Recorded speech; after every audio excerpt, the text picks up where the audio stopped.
Okay, let's unpack this.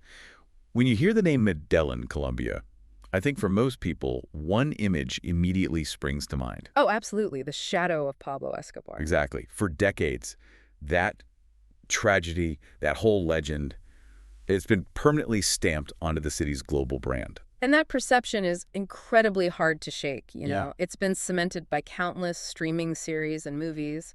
But our mission today is to move completely beyond that. Right.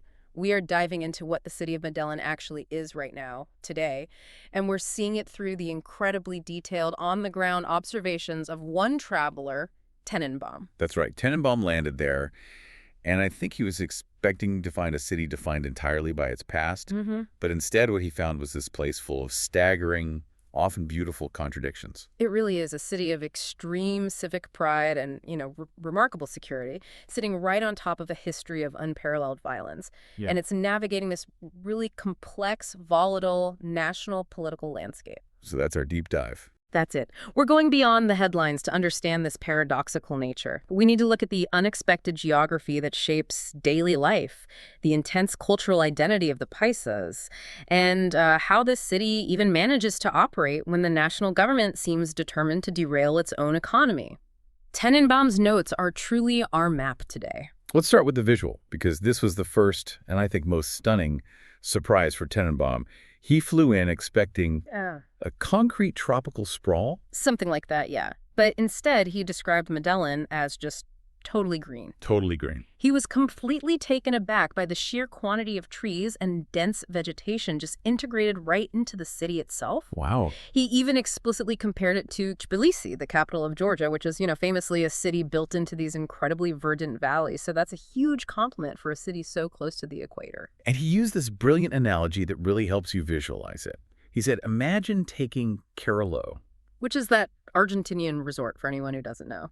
Right, the one built entirely inside a dense pine forest, and just integrating that entire forest into a major functioning city. That was the feeling he got. And that density of plant life is all tied to its location and its altitude. You see, while Medellin is very close to the equator, which suggests, a scorching tropical climate, It's not. it's not at all. The city's elevation just fundamentally alters everything. It sits at about 1,500 meters up, nestled in a valley of the Andes Mountains. So that elevation acts like a massive, a natural air conditioner. Precisely. That height creates this perpetual temperate climate, which is why it earned the moniker the City of Eternal Spring. Right. Tenenbaum noted the daytime temperature just consistently hovers around 24 degrees Celsius. Then it drops to a really comfortable 16 or 17 at night. Year-round. Year-round. It's warm, but it's not tropical at all, which radically changes the architecture and the lifestyle from what you might expect. But the rain is the engine that drives all that greenery, and it's a source of constant surprise. It is the wild card. The rain is constant, unpredictable, and it happens all year, even during the so-called dry seasons. In a lot of cities, you can rely on the weather forecast, down to the hour. Sure. But Tenenbaum observed that in Medellin, the forecast might call for a huge storm, and then moments later, the sun breaks through, or, the other way around. The general pattern is just a lack of that constant, scorching sun, replaced by this continuous cycle of life-giving, unpredictable rain. Now, structurally, the city is laid out along the Medellin River in that narrow valley.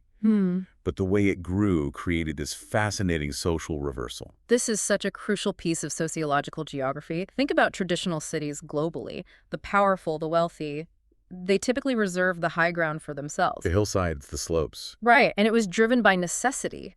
High ground meant safety from flooding, better views, better defense. That's the classic pattern, yeah. In Medellin, it's completely inverted. Construction began along the riverbanks on the valley floor, and as the city expanded, it was the poor and the working classes who established themselves further up the steep slopes, the laderas. So as you go up, the neighborhoods get poorer. Progressively poorer. It just defies the usual global urban gradient and creates these very specific, localized challenges for class and for transportation. Let's move to the arrival experience, because that first impression really starts with the infrastructure you need just to access this valley city. Tenenbaum flew direct from Madrid, which says something. It does, yeah. It shows the city's international connections. He landed at Jose Maria Cordova International Airport in Rio Negro. And as a bit of historical irony, Rio Negro is deeply tied to Pablo Escobar's operations. Of course. But the airport itself is modern and clean. It's not in Medellin proper. It's about a 30-minute drive, navigating through the mountains. And that drive is now possible because of some genuinely impressive engineering. Oh, it is. I mean, because of the massive mountains surrounding the valley, the journey is now dramatically shortened by this highly sophisticated 8-kilometer-long tunnel. Wow, 8 kilometers. Tenenbaum was very impressed. He noted it's relatively new, about 7 or 8 years old, and they're already building a second parallel tunnel to handle future capacity. And before that? Before the tunnel, the winding mountain roads would have made that trip a grueling hour and a half. The tunnel cuts it down to 30 minutes. So an impressive entry. Did the security feel as impressive as the engineering? Well, his overall impression walking through the terminal was of an ordered South American country, which, as Tenenbaum noted, is itself a refreshing exception in the region. The only real bottleneck was passport control. Over an hour wait, yeah. Yeah, he waited over an hour, maybe an hour and a quarter, just for the stamp. He said the officers were meticulous, taking their time, asking questions, just operating with a high degree of bureaucratic focus. But the security felt inconsistent once you got past that initial queue. That's the contrast. After the modern airport and the slow, deliberate passport control, customs was surprisingly low-key. How so? Tenenbaum noted there were no X-ray machines for luggage. Instead, travelers just walked past a standard duty-free shop, and the customs process was basically a single man looking at his phone and just waving people through. That lack of scrutiny at the final step, especially after such a long wait, was a really inconsistent and notable part of the arrival. So you emerge from the tunnel into this green, non-tropical valley city, having navigated a mix of high-tech engineering and low-tech bureaucracy. That really sets the stage for the unique culture. Oh, absolutely. Once you're inside Medellin, the distinct Paisa culture immediately takes center stage. Paisa refers to the people of the Antioquia region, and their identity is powerful. And their unique language is one of the first things you notice. Immediately, Tenenbaum noted the accent is instantly recognizable, especially for anyone who's seen Colombian media. He described the speech as kind of precious and melodious. Yeah, they pronounce all their S's, right? That's a key linguistic feature. They pronounce all the S sounds, which are often swallowed or dropped elsewhere in the Spanish-speaking world. And the phrases are immediate, like the affirming sí, claro, or the conversational check-in sí, me entiende. And the personality matches the speech. Hyper-amability. They are genuinely warm, extremely chatty, and just quick to engage. Tenenbaum drew a comparison to the expressive, communicative style of Naples. That's a great comparison. He found that Uber drivers, in particular, often become conferencistas, acting as these informal lecturers, eager to share their worldviews and their deep pride in their homeland. They are fiercely proud, almost fanatical about their city and region. This intense regional pride means there are some linguistic traps for visitors. He hit 2 specific speed bumps that show how specialized the local language can be. The first one involved coffee. When he was offered a tinto, Tenenbaum, seeing the dark color and hearing the name, assumed he was being offered alcoholic red wine. So he said no. He politely declined, saying, "No tomo alcohol." He had to be corrected. Tinto is simply the local term for plain black coffee. A simple but telling misunderstanding. The second involved the temperate climate. Right. Since the climate is so perfect, hotels usually have air conditioning for cooling, but heating is rarely standard. Tenenbaum, being sensitive to the cooler night air, asked the hotel staff for an estufa. Meaning a space heater. Exactly. But critically, in local Paisa Spanish, estufa is often used only for a full kitchen stove or cooktop, what they call anafes. So the staff member was just completely confused, looking at him with concern, while assuring him they would try their best to bring a whole cooking appliance to his room. He quickly realized he needed to use the word calentador instead. Yes. Yeah. That specific linguistic drift between heater and cooktop is a great example of the highly localized communication. Let's talk about the food culture, which sounds robust, if not delicate. He called the traditional breakfast food for the condemned. It is certainly robust. It's this massive, calorie-dense meal, almost entirely protein and fat, designed for a really active day. We're talking a mix of rice, eggs, meat, chorizo, bacon, and chicharron. Pork rinds, an epic start to the day. It really is, and the carbohydrate staple is the arepa. Right, corn-based. Exactly. They are corn-based patties. They avoid wheat bread, which Tenenbaum compared to Arab bread in shape. They're served plain or filled with cheese or other ingredients.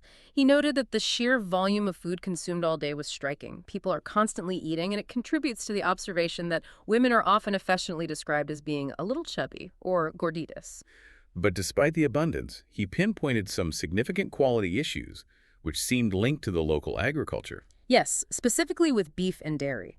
Tenenbaum found the beef, the carne, to be consistently very bad, often dry, tough, or just poor quality. But the chicken was good. The chicken, conversely, was very good. To understand the beef problem, you have to think about the high-altitude agriculture. Cattle raised at this elevation are often leaner, and the pastures might not provide the right nutrients for finishing the meat, resulting in tougher cuts.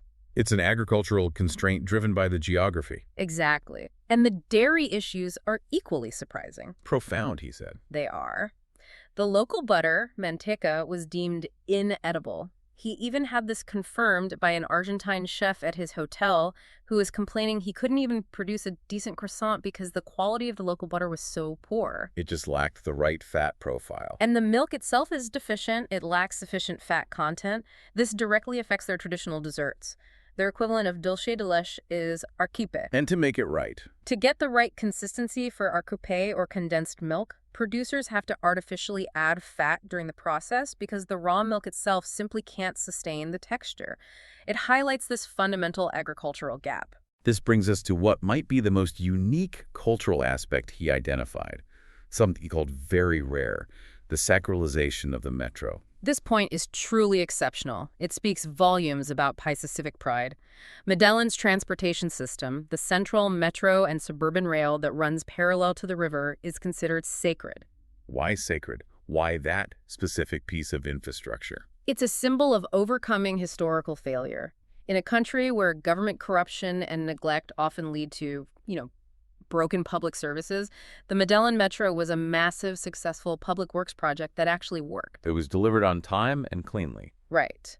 It became the ultimate symbol of the new Medellín, clean, efficient, modern, trustworthy, in direct contrast to the violence and disarray of the Escobar years.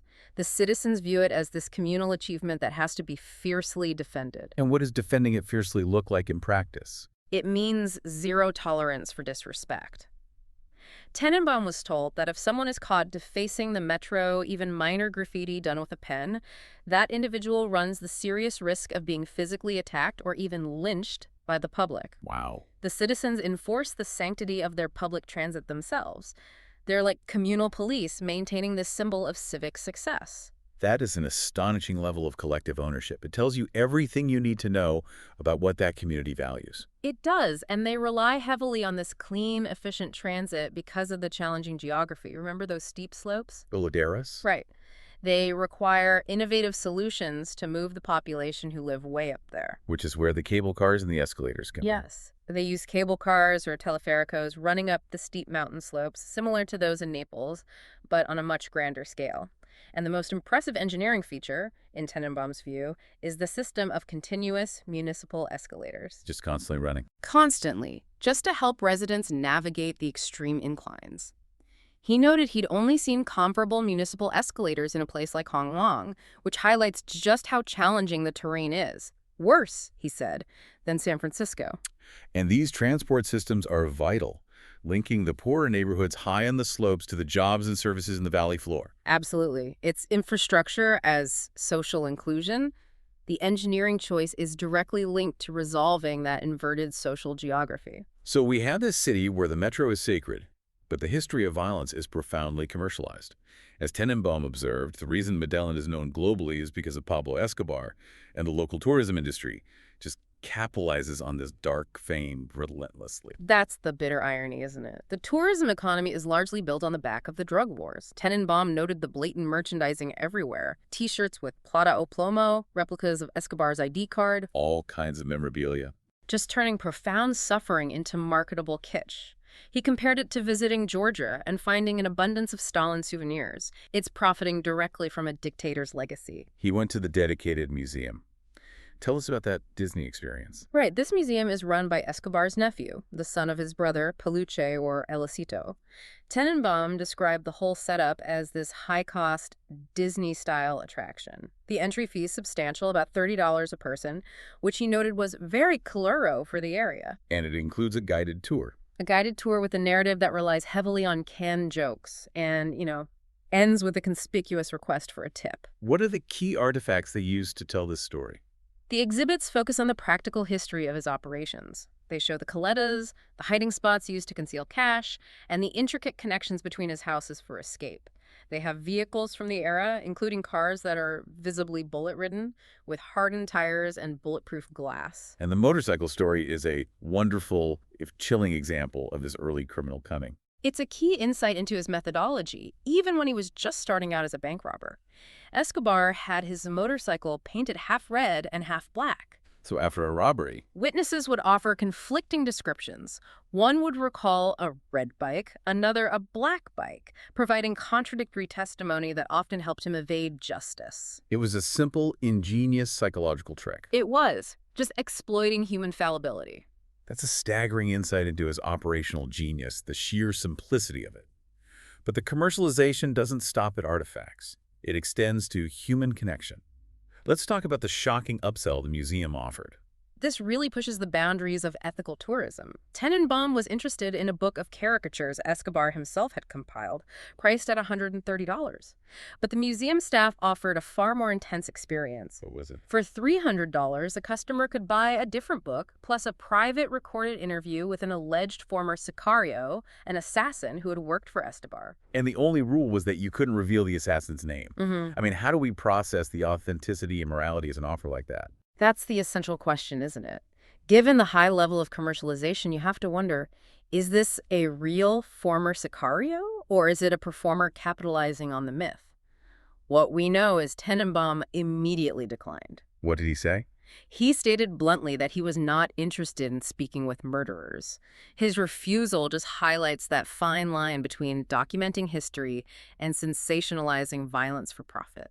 The family is still dealing with this heavy legacy long after Escobar's death. Indeed. His immediate family, his wife, son, and daughter, they now live in Buenos Aires under a new surname, Morquin. This was part of a difficult agreement with the rival Cali cartel to spare their lives after Escobar was killed. And Tenenbaum mentioned he met the son. He did. He met the son, Juan Pablo, who is now an architect and nothing like his father. The son has been very public in his efforts at reconciliation, even participating in a film where he met and apologized to the sons of figures his father murdered, like the politician Luis Carlos Galán.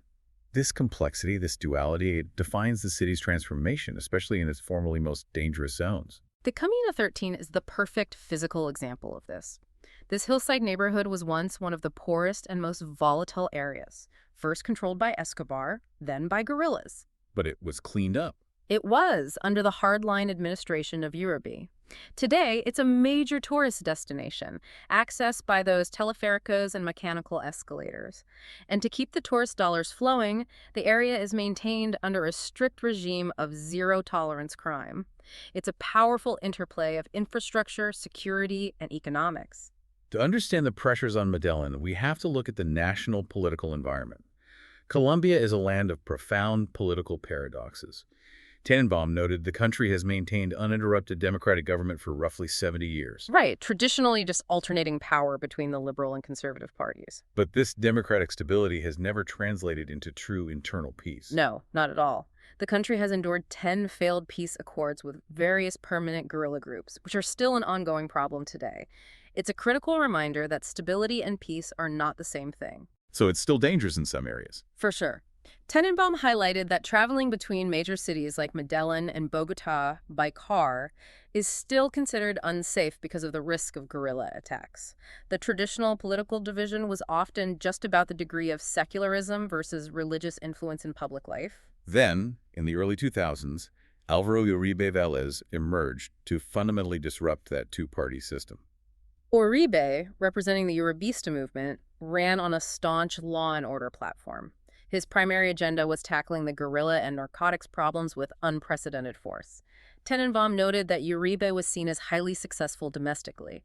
He really brought the security problems to heel during his terms. But presidents cannot be reelected due to a crucial constitutional limit. Exactly. So since Uribe couldn't run again, his hand-picked successor, while theoretically continuing his policies, didn't maintain the same hard stance. This allowed some of the old issues to creep back, which eventually created the conditions for a major shift to the left. Which brings us to the current administration and President Gustavo Petro. Petro is a monumental figure because of his past.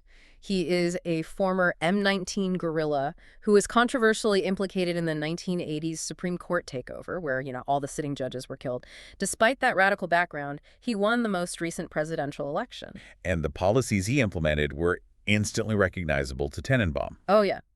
Petro implemented what Tenenbaum described as kirchnerista, or populist policies. Like from Argentina. Exactly. Characterized by a high degree of state intervention, large-scale, unfunded social spending. In Colombia's case, this included policies like offering pensions to people who hadn't fully contributed to the system, funded by government spending, not reserves. And the domestic political response has been dramatic. It's been described as disastrous for his coalition. They suffered a catastrophic midterm election loss, securing only around 10% support. The on-the-ground expectation, based on what Tenenbaum observed, is that the left will be decisively swept out of power in the upcoming May elections. And we should impartially discuss Petro's most controversial decision, which caused a massive economic shockwave. This was the unilateral decision to ban the export of coal and oil. Petro, positioning himself as an extreme environmentalist, made this astonishing public declaration that petroleum is much more dangerous than cocaine because it threatens to destroy the entire planet. And what was the economic reality of that decision? It was devastating. Colombia is a major exporter of both resources. Losing 17% of total national export revenue overnight leads to massive, immediate currency devaluation. The peso weakens, making imported goods more expensive. It also impacts the government's ability to fund its programs. Right, ironically, including the very unfunded pensions Petro had championed. It causes foreign investors to freeze energy sector investment, creating long-term capital flight and just damaging the country's creditworthiness. This single ideological decision fundamentally undermined Colombia's economic credibility. Beyond economics, his rhetoric has also caused international controversy. He's made highly provocative statements on sensitive international and religious issues. For example, Petro publicly addressed Israel, claiming they believe they were the chosen people, and then asserted his own theological opinion that God did not choose a people, which is remarkable given his claim to be Catholic. And his administration is grappling with a major personal scandal involving his wife. The scandal revolves around his spouse, who currently lives in Sweden, allegedly for studies, but who maintains an extremely luxurious lifestyle abroad. The largest Swedish paper, Expressen, reported on her connection to alleged corruption linked to a massive $4 to $5 billion aircraft purchase Colombia recently made from Sweden. That's incredibly damaging. Immensely. Petro's defense is complex. He claims they're separated and that she remains abroad due to fear of political mistreatment and harassment if she returns to Colombia. It suggests a deeply strained environment at the very highest level of government. Moving to the everyday experience, based on Tenenbaum's observations, let's look at costs and the mechanics of movement. He found Colombia to be moderately priced. Right. Neither super cheap nor overly expensive. He noted the exchange rate at the time was about 3,500 Colombian pesos to the dollar. The interesting inconsistency was in transportation. Uber was surprisingly expensive. And the local explanation links directly back to the geography. It does. The Uber drivers explain that the constant steep hills and sharp inclines just rapidly wear out vehicle components, brakes, tires, suspension. That high maintenance cost is passed directly onto the fares. But the traditional regulated taxis were cheaper? Significantly cheaper. Medellín still uses smaller, two-door taxis like the older VW models you used to see in Brazil. They're cheaper to maintain, consume less fuel, and operate on a regulated fare, making them the much more affordable option. Now, the most surprising logistical hurdle that Tenenbaum faced, something he noted he had not encountered anywhere else in South America, was the relentless requirement to show ID for minor transactions. This really struck him as a significant departure from standard practice. Colombia requires you to present your ID or passport for a remarkable range of purchases, even when you're using a credit card or a phone. Can you elaborate on the extent of this? He had to provide a digital fingerprint and have his entire passport photographed just to exchange 100 euros at a currency counter. Wow. Similarly, when he bought the Escobar caricature book at the museum, a simple retail purchase. Even though he was paying by card, his passport had to be photographed and logged. This degree of mandated documentation was unprecedented in his extensive travel across the continent. So what is the context for this intense surveillance? Well, while some of it is surely linked to anti-money laundering efforts, Tenenbaum ultimately attributed this level of state control to the current left-wing government's attempts to tightly track and control all money flow. Or tax collection? That, or it just reflects a pervasive atmosphere of state mistrust in private financial activity. It's a mechanism to exert greater administrative control over nearly every transaction. Before we wrap up, let's revisit the food markets. You mentioned the poor quality beef and dairy, but what about the overall shopping experience? He visited a large shopping center and noted that the supermarket he saw, a chain called Jumbo, was surprisingly poor in variety and stocking, especially compared to a similar store in Europe or North America. But he saw the local fruits. Oh yes, the exotic fruits like granadilla and nuchuva, and he noted the prominence of the banana industry. But the overall impression was that the supply chain struggled with consistent quality, particularly for key staples. And he also observed a key economic indicator in restaurant behavior. Yes. He noted that the restaurants most packed with people were invariably the cheapest ones in the food court, serving high-volume, affordable meals. This observation just underscores the economic stress visible in the everyday consumption patterns of the population. We began this deep dive, expecting to find a city defined by the myth of Pablo Escobar. And while that commercialized ghost is certainly there, what Tenenbaum found instead was a complex, beautiful, and deeply stressed nation, navigating its geography and its volatile politics with this intense local pride.